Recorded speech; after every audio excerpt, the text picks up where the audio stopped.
मेळघाट मध्ये अनेक बाबी ज्या आहेत त्या बच्चू कडू यांच्या पुढे आलेल्या आहेत.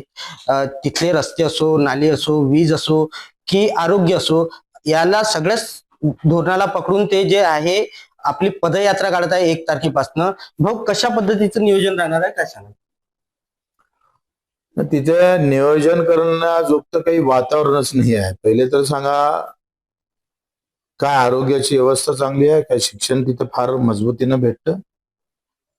कुठली व्यवस्था चांगली असेल तिथं? म्हणजे मजुरांना मजुरी केल्यानंतर 4-4, 6-6 महिने जर मजुरी भेटत नसणार, पिण्याचं पाणी सुद्धा त्यांच्या नशिबी येत नसेल, आणि राहिला लाईट, म्हणजे लाईनचा प्रश्न सुद्धा 22-22, 23-23 गावला अजूनपर्यंत लाईन पोहोचत नाही. म्हणजे प्रत्येक असा कुठला विभाग नाही का तो परिपूर्ण तिथं काम करते. स्कायवॉकला आता 10 वर्ष 15 वर्ष झाले, तर तो हवेतला स्कायवॉक आता हवेतच मुरत की काय अशी अवस्था आहे. एमआरजेस असेल, वन्य प्राण्यांचे होणारे हल्ले असणार, तिथल्या रस्त्याच्या रुंदीकरणाच्या संदर्भातला विषय असेल, बस सेवेच्या संदर्भातला विषय असेल, का इकडे हात दाखवा गाडी थांबवा अशा विचाराने चालणारी बस सेवा, हात दाखवायला गाडीच भेटत नाही. मग मेळघाटमध्ये गाडीच दिसत नाही.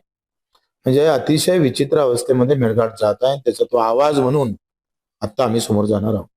नक्कीच पाहिलं तर मेळघाटमध्ये शावकारीचे प्रमाण असो किंवा रुग्णांना ज्या लसी असतात त्याचे प्रमाण असो, यासाठी आता आणि अधिकारी जो वर्ग असतो तो कुठेतरी ह्या तुमच्या आंदोलनाच्या वेळेस हजर राहील का, असं वाटतं? नाही, आम्हाला अधिकारी हजर अशा काही अपेक्षा नाही आहे.